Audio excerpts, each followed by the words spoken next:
வாங்க நேரடியா இன்னைக்கான விஷயத்துக்குள்ள போகலாம். உலகத்திலே மிகப்பெரிய ஜனநாயக நாடான நம்ம இந்தியாவோட அரசியலமைப்பு பத்தி தான் இன்னைக்கு நாம டீகோட் பண்ண போறோம். இது சும்மா ஒரு சாதாரண ரூல் புக்கு கிடையாதுங்க. இத்தனை கோடி மக்களை ஒண்ணா இணைக்கிற ஒரு பிரம்மாண்டமான வரைபடம்னு சொல்லலாம்.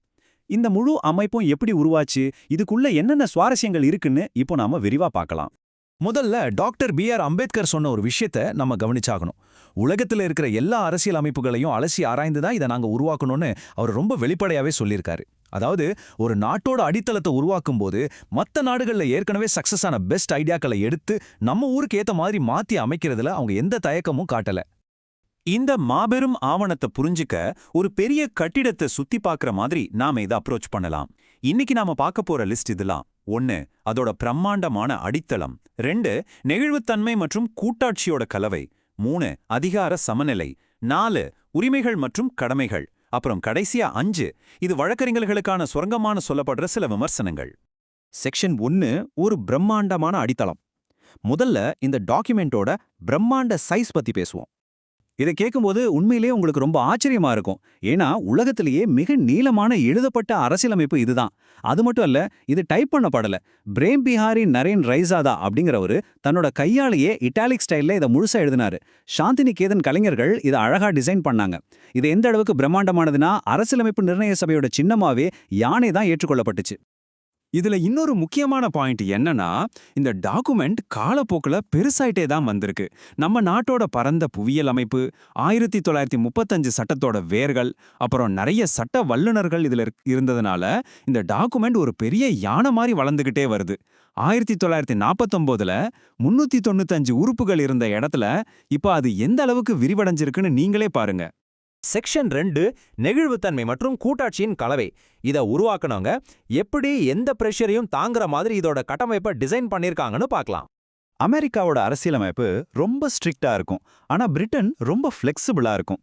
இந்தியா ஏதாவது ஒரு பக்கத்தை மட்டும் எடுக்காம இந்த ரெண்டுக்கும் நடுவுல ஒரு பாதையை செலக்ட் பண்ணாங்க. அதாவது சில சாதாரண சட்டங்களை பார்லிமெண்ட்ல ஒரு வாக்கெடுப்பு மூலியமா ஈஸியா மாத்திடலாம். ஆனா ரொம்ப முக்கியமான அடிப்படையான விஷயங்களை மாத்தணும்னா ஆர்டிகல் 368 படி ஸ்பெஷல் மெஜாரிட்டி வேணும். அதே மாதிரி தான் அரசாங்க அமைப்பும். மாநிலங்களுக்குன்னு தனியா பவர் இருக்கு, 2 அரசாங்கங்கள் செயல்படுது. இது கூட்டாட்சி முறை. ஆனா அதே நேரத்துல ஒற்றை குடியுரிமை, அப்புறம் ஆளுநர்களை சென்ட்ரல் கவர்மெண்ட் அப்பாயிண்ட் பண்றதுன்னு நாட்டை ஒன்றிணைக்கிற ஒரு ஸ்ட்ராங்கான புடியும் மத்திய அரசு கிட்ட இருக்கு. இத ஒரு தனித்துவமான அரை கூட்டாட்சி அல்லது கோஆபரேட்டிவ் சிஸ்டம்னு சொல்லலாம். செக்ஷன் 3 அதிகாரத்தையும் மேலாதிக்கத்தையும் சமநிலைப்படுத்துதல். கவர்மெண்ட்டுக்கு உள்ளேயே பவர் எப்படி பேலன்ஸ் ஆகுதுன்னு இப்ப பார்க்கலாம். பிரிட்டன்ல பார்லிமெண்ட் சொல்றதுதான் சட்டம், அமெரிக்காவில் சுப்ரீம் கோர்ட் சொல்றதுதான் ஃபைனல்.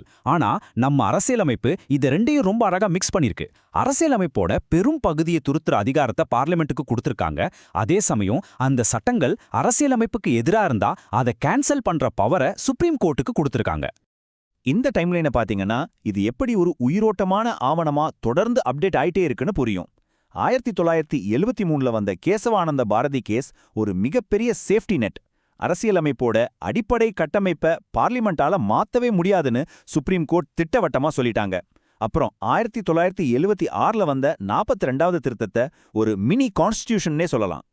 நீதித்துறை அமைப்பை பொறுத்த வரைக்கும் அமெரிக்கா மாதிரி இல்லாம இந்தியால ஒரு ஒருங்கிணைந்த சுதந்திரமான சிஸ்டம் இருக்கு.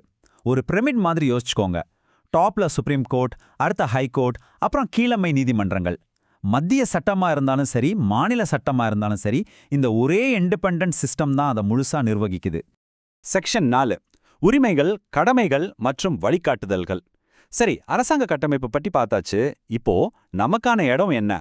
அரசுக்கும் குடிமக்களுக்கும் உள்ள உறவு எப்படி டிஃபைன் பண்ணப்பட்டிருக்குன்னு பார்க்கலாம். பார்ட் 3ல இருக்கிற இந்த 6 அடிப்படை உரிமைகள் தான் ஒவ்வொரு இந்திய குடிமகனுக்கும் இருக்கிற மிகப்பெரிய கவசம்.